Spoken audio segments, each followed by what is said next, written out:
안녕하세요. 레드크로스 뉴스 조현민입니다. 얼마 전 라디오에서 봄을 기다리는 마음을 그대로 그린 노래를 듣게 됐는데요. 봄은 여자의 계절이라고 하던가요? 노래를 들으며 화사하게 핀 봄꽃의 모습을 상상해보니까 마음까지 환해진 기분이 들었습니다. 하지만 한편으로는 이 좋은 계절 속에서도 어려움으로 마음에 생기를 잃은 우리 이웃들의 모습이 자연스레 떠오르기도 했는데요. 그러한 이웃들의 마음속에 우리 대한적십자사가 따뜻하고 화려한 봄꽃의 향기가 되어지길 바라면서 레드크로스 뉴스 시작합니다. 3월 14일부터 16일까지 서울 중구에 위치한 세종호텔에서 제4회 AP 커뮤니케이션 포럼이 개최됐는데요. 주요 적십자사 기관들은 물론 각국을 대표하는 적십자사 및 적실월사들이 참석한 그 현장, 지금 바로 확인하시죠. 3월 14일부터 3월 16일까지 제4회 아시아 태평양 지역 커뮤니케이션 포럼이 110여 명이 참석한 가운데 서울 세종호텔에서 열렸습니다. 이번 포럼은 아시아 태평양 지역의 커뮤니케이션 향상을 위해 대한적십자사, 국제적십자사연맹, 국제적십자위원회가 주관한 포럼으로 커뮤니케이팅 인 더 디지털 스페이스를 테마로 진행되었습니다. 아시아 태평양 지역 각국 적십자사와 국제적십자사연맹, 국제적십자위원회의 커뮤니케이션 담당들이 모인 이번 포럼에서는 급격하게 성장한 소셜미디어와 디지털 환경에 대한 내용이 중점적으로 이루어졌는데요. Really how we as the movement, the ICRC, the Federation and National Societies in Asia Pacific can really improve the way in which we engage with our different audiences by using social media platforms. So it could be Facebook, it could be Twitter, it could be Line, it could be Kakao. How can we work more effectively? 페이스북, 트위터, 유튜브 등 소셜미디어를 대표로 하는 다양한 기업들과 언론사, 비영리기관 등에서 훌륭한 연사들이 초대되어 소셜미디어 및 디지털 환경에서의 커뮤니케이션 전략과 방법에 대해 소통하였습니다. 디지털 기술 및 소셜미디어의 발달은 우리나라뿐만 아니라 전 세계의 레드크로스의 인도주의 활동을 확대하는 데 중요한 역할을 할 것입니다. The idea actually is that technology has changed our world, and if you harness technology, which will be the internet and social media as game changers, that an organization like the Red Cross, a media organization, can actually build communities, harness civic engagement bottom up, and connect it to top-down government workflows. 이번 커뮤니케이션 포럼의 내용들을 바탕으로 레드크로스의 손길이 필요한 세계 곳곳의 사람들이 더 나은 미래를 만들어갈 수 있는 희망을 가질 수 있기를 기대해봅니다. 지난 10일 서울 중구에 위치한 대한적십자사 본사에서 특별한 행사가 열렸습니다. 모바일 환경을 기반으로 하는 온라인 나눔마켓 리본이 첫 선을 보인 것인데요. 영상으로 자세한 내용 만나보시죠. 3월 10일 대한적십자사 본사에서 희망풍차 온라인 나눔마켓 서비스인 리본이 런칭식을 가졌습니다. 리본은 희망풍차 결연 수혜자의 선택권을 제공하는 모바일 기반의 온라인 나눔마켓인데요. 리본은 취약계층의 물품 전달을 지원하는 통로이자 봉사원과 수혜자가 연결되는 끈을 의미하고 있습니다. 런칭식에는 대한적십자사 김성주 총재를 비롯해 희망풍차 후원기업 관계자와 봉사원 등 약 100여 명이 참석했는데요. 희망풍차 후원기업에 감사패를 전달하기도 했습니다. 이번에 런칭한 희망풍차 온라인 나눔마켓 리본 서비스가 앞으로 더 많은 봉사원과 수혜자가 연결되는 따뜻한 인연의 끈으로 발전해 나가는 계기가 되었으면 좋겠습니다. 100세 시대라는 말, 한 번쯤은 모두 들어보셨죠? 우리나라는 이미 지난 2000년에 노인 인구 비율 7%에 들어서면서 고령화 사회에 진입했는데요. 앞으로 2년 뒤인 2018년에는 노인 인구 비율 14%의 고령 사회가 시작된다고 합니다. 노인 인구가 늘어나면서 우리 주변에도 사랑의 손길을 필요로 하는 어르신들의 가슴 아픈 사연들이 많아지고 있는데요. 대한적십자사를 통해 희망을 찾은 우리 이웃들의 이야기를 소개해드립니다. 첫 번째 주인공은 상리면에서 홀로 거주하고 계신 74살의 할머니입니다. 할머니의 집은 오래되고 낡은 비닐하우스. 겨울에는 눈과 찬바람으로, 여름에는 눅눅한 습기로 생활에 어려움을 겪고 계셨죠. 10년이 더 지난 노후된 비닐하우스. 주거 환경 개선을 위해 수리를 하고 싶어도 무허가 건물이라는 이유로 거절을 당했습니다. 백내장, 관절염, 위염으로 하루하루가 위태롭지만 근처에는 병원도, 병원으로 가는 버스도 없습니다.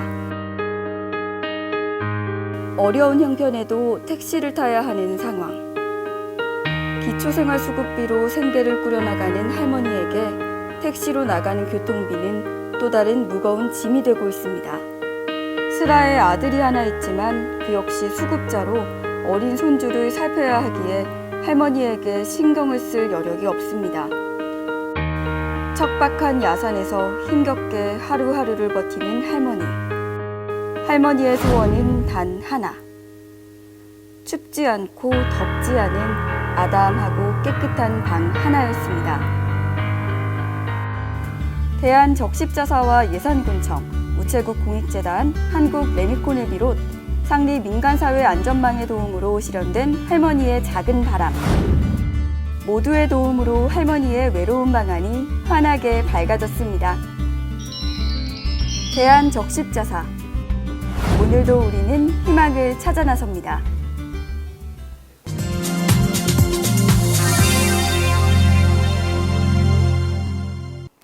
이번 시간은 희망으로 가득 찬 대한적십자사의 모습을 확인하는 우리 동네 적십자입니다. 오늘은 노량진 헌혈의 집을 찾아 혈액의 소중함과 이웃사랑을 실천하는 이들과 기쁜 마음으로 헌혈에 참여해주는 시민들의 모습을 살펴보도록 하겠습니다. 저마다 각기 다른 사연을 안고 노량진역을 찾는 사람들.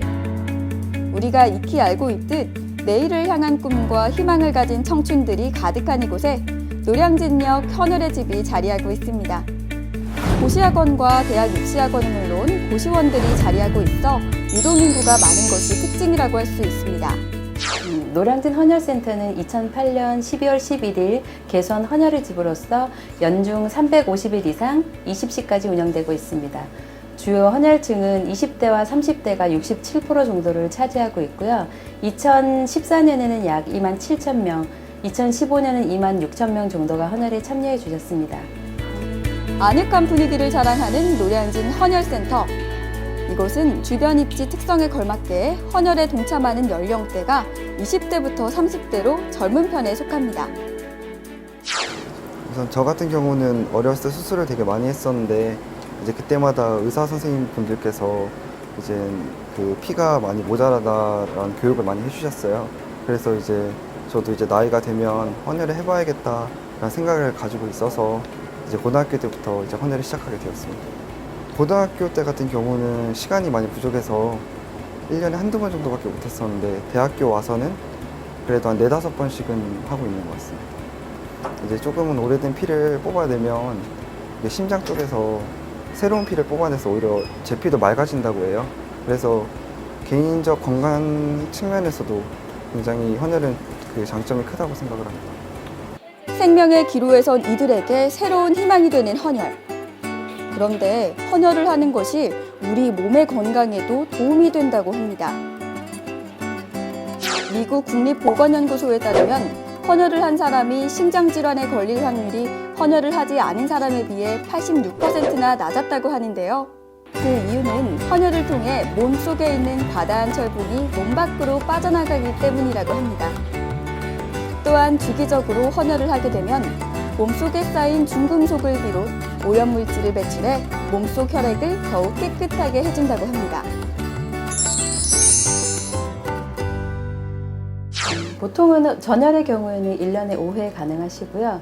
혈소판 성분 헌혈은 1년에 24회까지 헌혈이 가능하십니다. 그리고 보통 이제 전혈 후 2개월, 성분 헌혈 후 2주인 헌혈 제한 기간을 준수해 주시고 몸의 컨디션이 가장 좋을 때 참여해 주시는 것이 좋을 것 같습니다. 헌혈을 하게 되면 받게 되는 헌혈증서.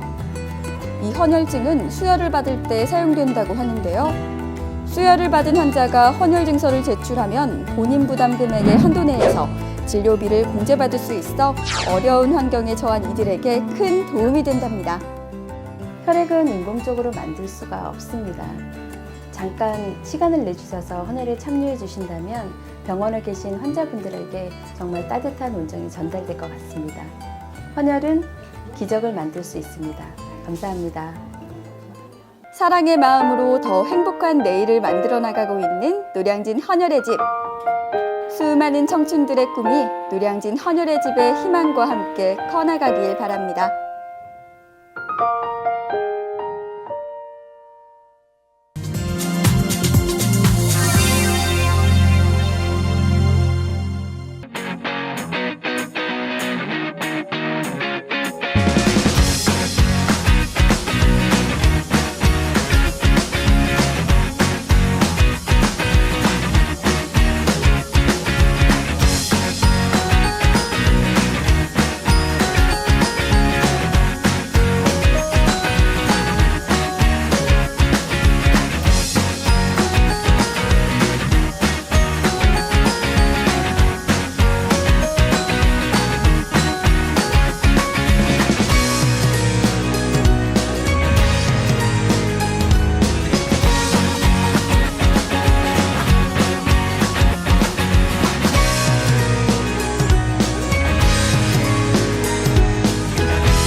얼마 전 이색적인 축구 유니폼이 등장해 이목을 끌었습니다.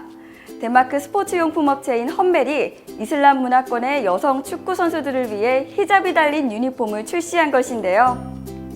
이슬람 문화권의 여성들을 향해 따뜻한 응원과 배려가 가득 담긴 히잡 유니폼. 이렇듯 작은 아이디어 하나, 작은 마음 씀씀이 하나가 많은 이들에게 따뜻한 응원이 될 수 있습니다. 여러분도 누군가에게 응원과 배려가 되는 마음 한 자락 먼저 준비해보는 것은 어떨까요? 레드크로스 뉴스 여기까지입니다. 시청해주셔서 감사합니다.